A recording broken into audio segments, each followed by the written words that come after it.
Boa tarde, que alegria tê-las aqui para mais uma live, para mais um estudo sobre as obras de Freud. E continuando com o estudo desse livro, né? Esse livro é Estudo sobre a Histeria, de Sigmund Freud, Obras Completas, o volume 2 de 1893 a 1895. E hoje nós estaremos estudando o segundo caso desse livro, que é sobre a senhora M. Von, ok? Então, bora? Comentem aqui de onde vocês são, de onde você é. Comentem aqui qual é o seu nome. Vamos começar a aprofundar. Você já é psicanalista? Você é aluna minha da formação do Instituto Curadas para Impactar? Comentem aqui se você já é minha aluna, se você tem o desejo de se tornar.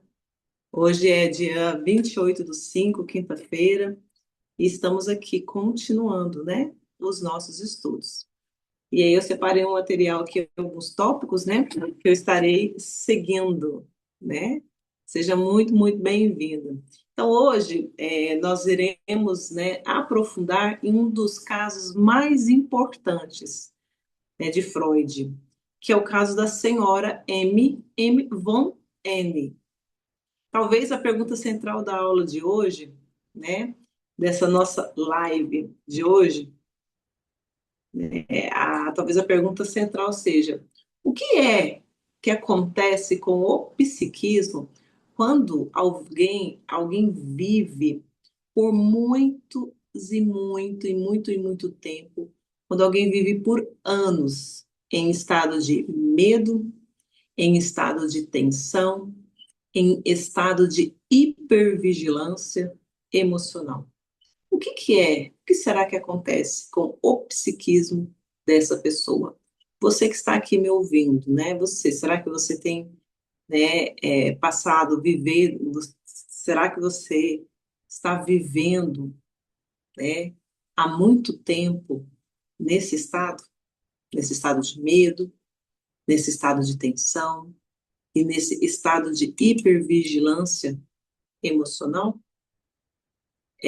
Porque o caso da Amy Von, da senhora M, é exatamente isso, é exatamente sobre isso, porque ele é o retrato de uma mulher cujo sistema emocional, cujo sistema psíquico parecia nunca conseguir descansar, nunca.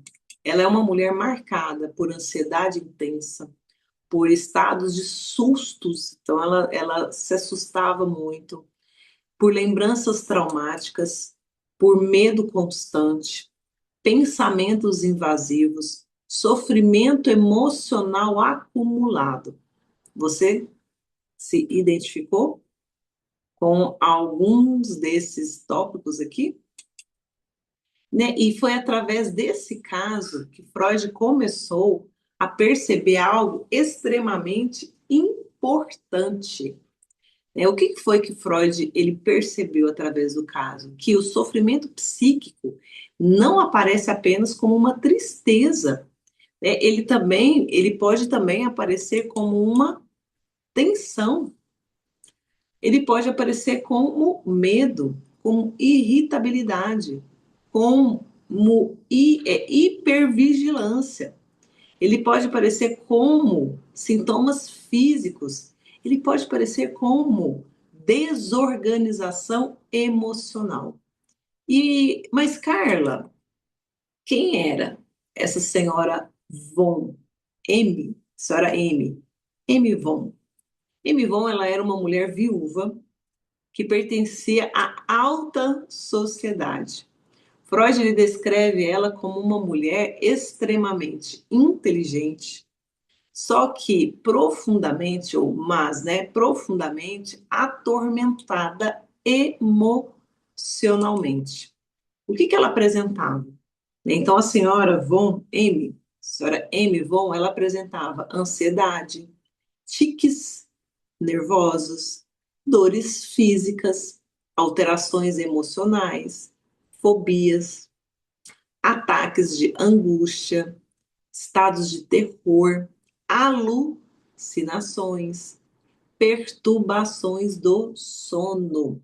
O mais importante, muitos sintomas, né, da M ou da senhora M estavam ligados a lembranças traumáticas que permaneciam vivas. E aqui Freud ele começa a perceber algo muito importante, né? Que o trauma psíquico não desaparece automaticamente com o tempo. O trauma, ele pode terminar cronologicamente, mas continua vivo emocionalmente, né? Então, emocionalmente, ele continua ali ativo.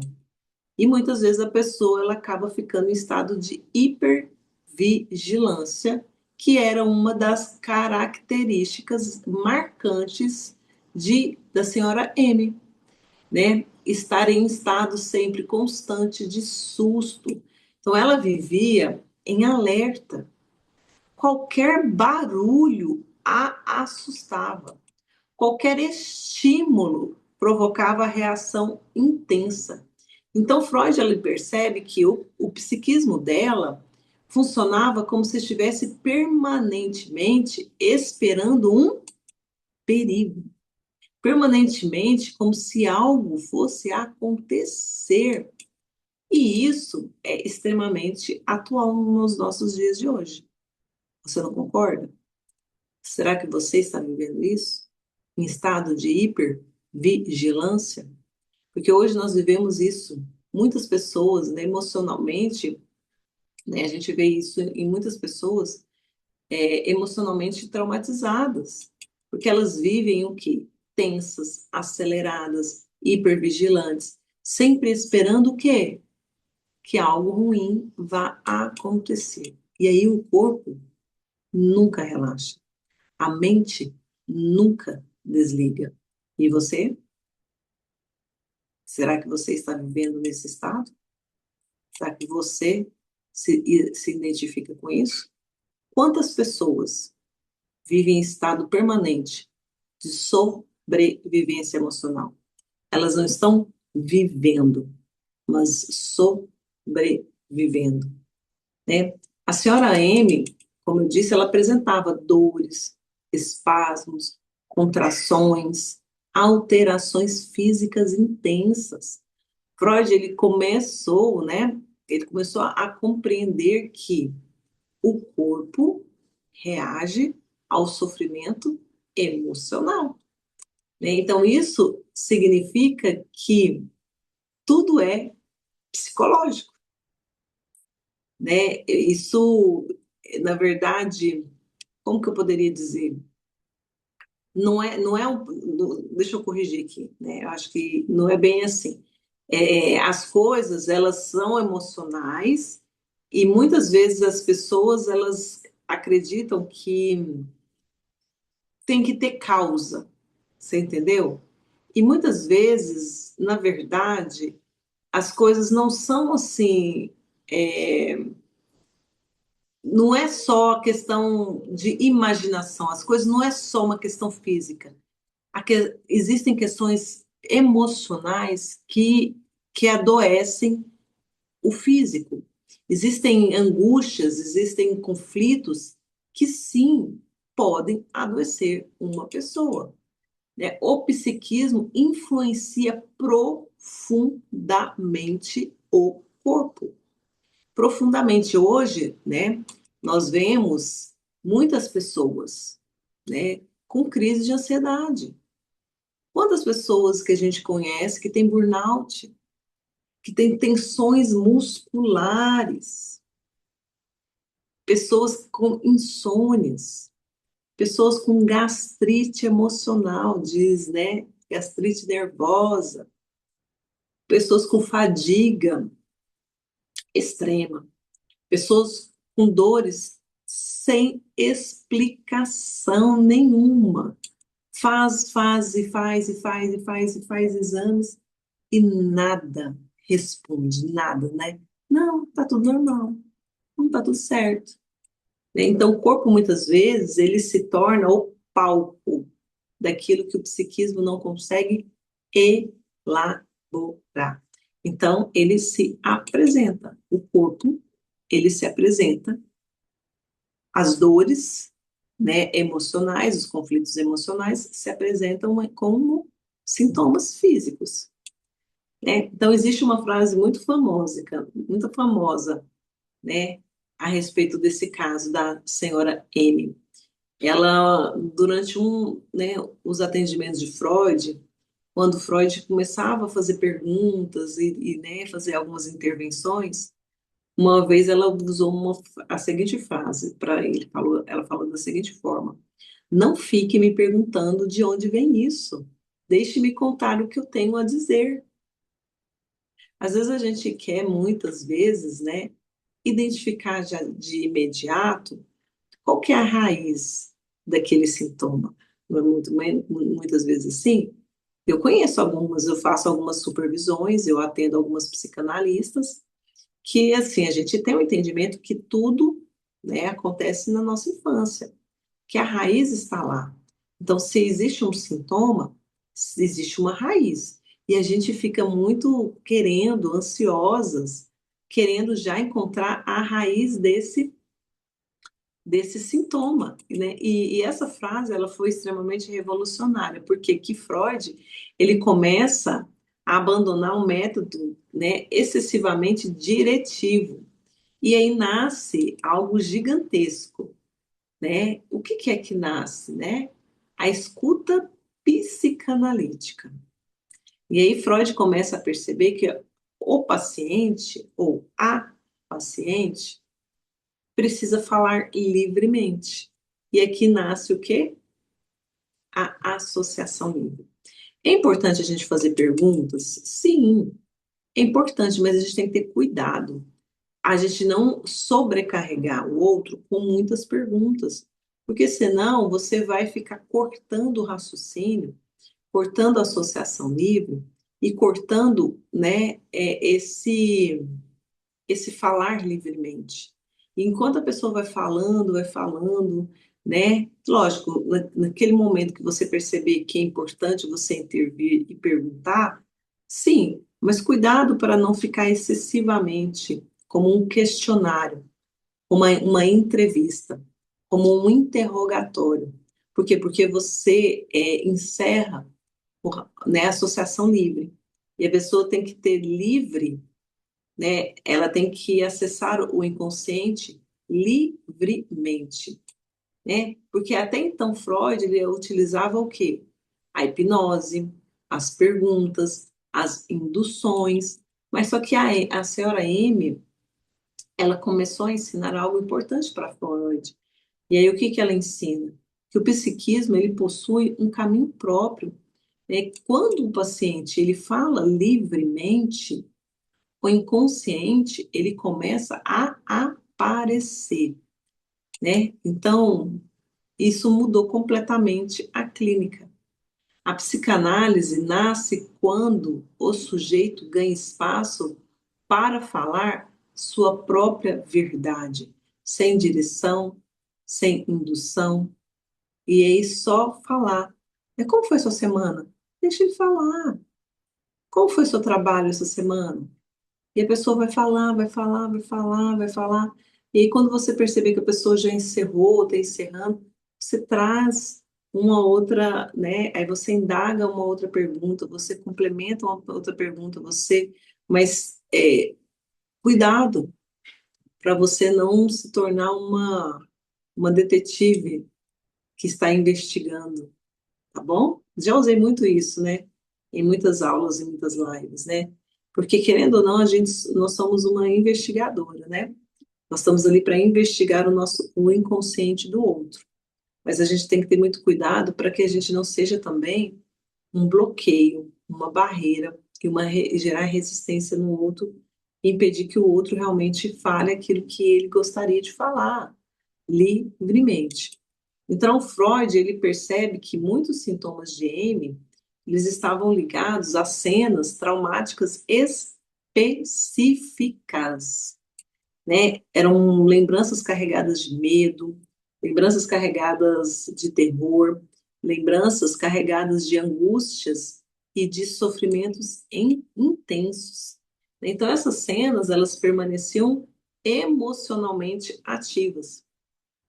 E é que Freud, deixa eu tomar uma aguinha aqui, Meiris.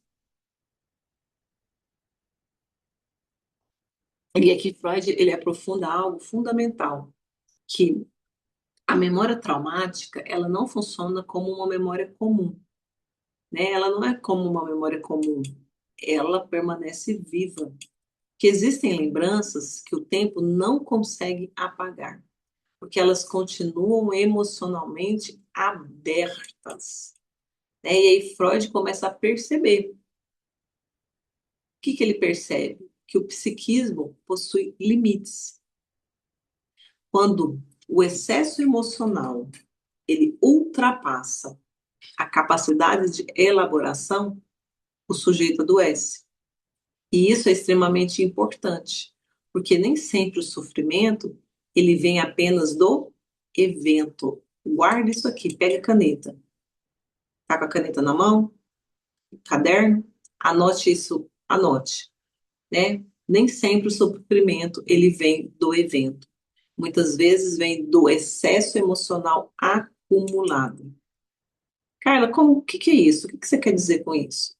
Imagine uma mulher que passa anos suportando pressão, reprimindo emoção, vivendo medo, carregando responsabilidades, sustentando dores em silêncio. O psiquismo ele entra em sobrecarga. E aí o corpo ele começa a reagir. E aí no caso da Amy, Freud percebe algo diferente da Ana. Lembra da Ana? Que nós falamos semana passada? Né? Qual que é a diferença do caso da senhora M com a Ana? Aqui a angústia, ela aparece com uma enorme intensidade. A paciente, ela vive o medo, né, o medo constante, expectativas de perigo, sustos intensos, ansiedade permanente. E isso ajuda Freud a compreender que o sofrimento também pode estar profundamente ligado à angústia.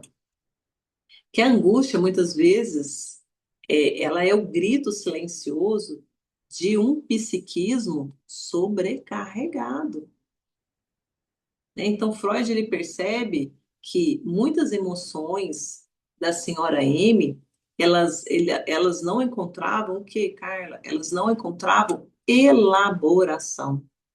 Elas permaneciam acumuladas, reprimidas, tensionadas. Então, elas retornavam. E elas retornavam através, né, nos sintomas, nos medos, nos ataques emocionais, nas manifestações corporais. Então, aqui Freud ele começa a aprofundar a teoria da repressão. M, né, a senhora M, ela ajudou Freud a perceber algo essencial, que existem conteúdos psíquicos fora da consciência. O sujeito, ele não controla tudo, não sabe tudo sobre si, ele não domina totalmente seus sintomas, né? O inconsciente, ele continua falando, mesmo quando a consciência tenta silenciar, né? Reprimindo, correto? Então, esse caso, né, da senhora M, ele também revela algo importante sobre a mulher daquela época. Por quê? Porque muitas mulheres, elas viviam repressão emocional, silenciamento, excesso de exigências, ausência de espaço subjetivo. E o sofrimento psíquico encontrava saída no corpo, através dos sintomas. Quantas mulheres adoecem? Porque passaram a vida inteira tentando suportar tudo, tentando dar conta de tudo. Quantas mulheres hoje ainda? estão vivendo dessa forma, adoecidas. Então, com o caso da senhora M, Freud, ele aprende algo decisivo. O analista precisa escutar sem controlar excessivamente o discurso. Ele precisa permitir, sem controlar excessivamente. Um mínimo de controle precisa ter, né? Mas ele precisa permitir. Permitir o quê? As associações livres, o acesso às lembranças, a acesso às emoções, acesso ao deslocamento psíquico, precisa haver esse deslocamento, né? Por quê? Porque aí acontece o método da associação livre, surge então o método psicanalítico, né? E aí Freud ele continua percebendo, né? Quando o afeto ele encontra palavras, o sintoma diminui. Isso não significa cura imediata, ou mesmo uma cura rápida, mas significa a elaboração psíquica sendo produzida, sendo transformada, né? E essa elaboração psíquica produz e gera essa transformação. Carla, por quê? Porque aquilo que ganha palavra deixa de precisar aparecer apenas no sintoma. Por que que existe o sintoma? Porque não houve palavras. Porque a angústia, o medo não encontrou voz e ele foi silenciado. Ao ser silenciado, que é a repressão, ele ou o recalque, ele vai querer ser manifestado. E a manifestação vem pelo sintoma. Então, mesmo quando a senhora Emma tentava esquecer, o corpo ele reagia. E isso é muito atual. Hoje muitas mulheres, muitas pessoas dizem, né? Eu sei que já passou, mas o meu corpo ainda reage.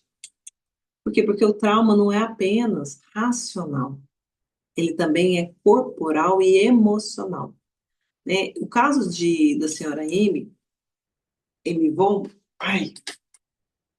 caso dela, ele continua extremamente contemporâneo. Porque, como eu falei lá no início da nossa live, hoje nós vemos ainda muitas mulheres, né? Você que está aqui, será que você se identifica com isso? Ansiedade crônica, hiperalerta emocional, burnout, medo constante, exaustão psíquica, tensão permanente, pessoas vivendo como se nunca pudesse descansar emocionalmente. Será que você vive ou apenas sobrevive emocionalmente? Como analista, nós precisamos compreender nem todo sintoma é apenas racional, porque muitas vezes o corpo ele carrega tensão emocional acumulada. E aí, o que que a gente precisa escutar? A história, os afetos, os silêncios, as repetições, os medos, as emoções que foram reprimidas. Então, nesse caso, né, o caso da senhora M, ele nos ajuda a compreender algo extremamente atual. Um caso que aconteceu há mais de 100 anos. Um caso que foi relatado em 1893, né?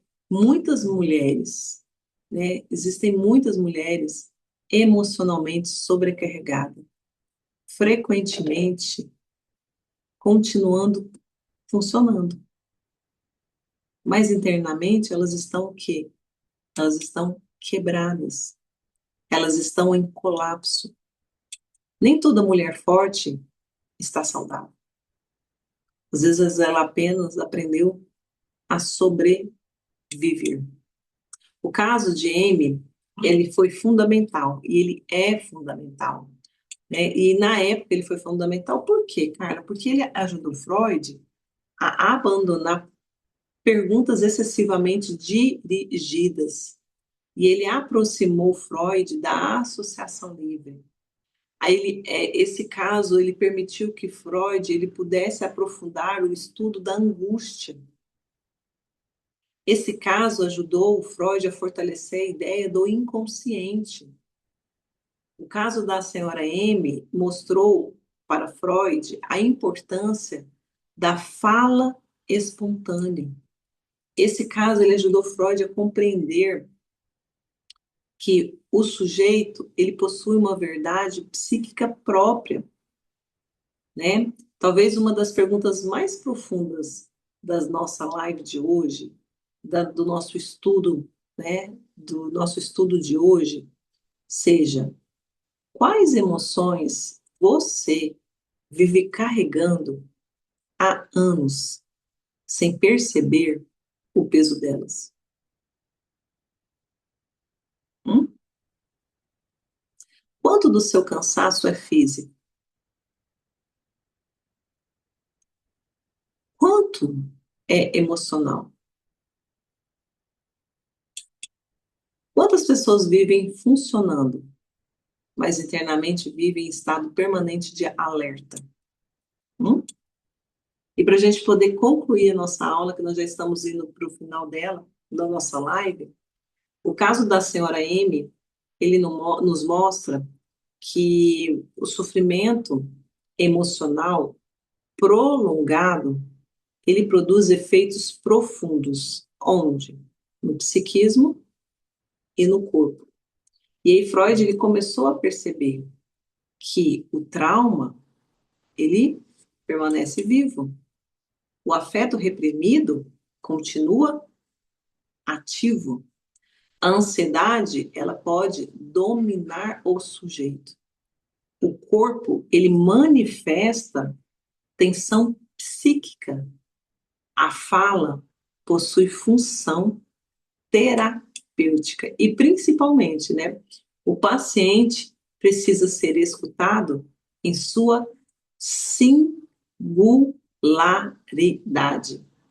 O psiquismo cansado encontra formas de gritar, mesmo quando a pessoa tenta permanecer forte. E o grito é o quê? É o sintoma, é o adoecimento. E na próxima live nós estaremos falando, né, de outros estudos, estaremos estudando mais um caso. Deixa eu ver qual que vai ser o caso da nossa próxima live, da Miss Lucy, né? A senhora M tem 40 anos, né? Tinha 40 anos. A Ana também, e aí a Miss Lucy tem 30 anos. Então, a Ana O tinha 21 anos. A senhora M tem 40 e a Miss Lucy 30, que vai ser o próximo caso, né? E eu espero todas vocês na nossa próxima live, que vai acontecer na próxima quinta-feira, tá bom? Por que que é importante estudar cada caso individual? Porque cada caso apresentado por Freud, ele revela um novo aspecto. Ele revela um novo aspecto do trauma, da repressão, da angústia, do inconsciente, da complexidade da alma humana, né? Então, hoje nós conseguimos identificar algumas coisas aqui, né? Por que que ela era uma mulher que guardava muitas emoções, reprimia muito. Então, o estudo, né, do caso da senhora M, ele revelou muitas coisas, né, para Freud. Ele conseguiu ajudar ela a aliviar muitas pressões, tensões, né, que ela estava suportando apenas para poder manter-se forte. Então, quando ela começava a falar ali, Freud ia percebendo que aqueles sintomas eles iam aliviando, ok? E o melhor de todos é você pegar um livro, ler, se aprofundar, né? Nada melhor do que o estudo, ok? E é isso, né? E fica por aqui a nossa aula de hoje, a nossa live de hoje, e espero ter ajudado você a compreender um pouquinho mais dos estudos de Freud. E eu espero você na nossa próxima live, na nossa próxima quinta-feira, para a gente aprofundar os estudos psicanalíticos, ok? Um beijo. Eu quero fazer uma oração rápida com vocês. Senhor, eu quero colocar na tua presença cada mulher que aqui se encontra, aquela que está aqui comigo, aquela que vai assistir essa live depois. Que o Senhor esteja abençoando, que o Senhor esteja, né, ajudando ela a se olhar, se ouvir, se compreender, entender, né, o que está sendo manifestado, que sintomas estão se manifestando, se existe, Senhor Jesus, tensão, se existe, Senhor Jesus, sobrecarga, se existe, Senhor Jesus, hipervigilância, se existe medo, Pai, se existe ansiedade, se existe burnout, o que é que hoje, né, como essa pessoa está funcionando hoje, Pai, e que ela possa entender isso para que ela busque a cura, para que ela busque o alívio de todas as suas tensões e preocupações e angústias, para que ela não apenas sobreviva, Pai, mas que ela consiga viver, viver plenamente, Pai, viver com saúde, Pai, tanto física quanto emocional. Eu coloco ela na tua presença agora, em nome do Senhor Jesus. Amém? Um beijo, fique com Deus e até a próxima quinta-feira.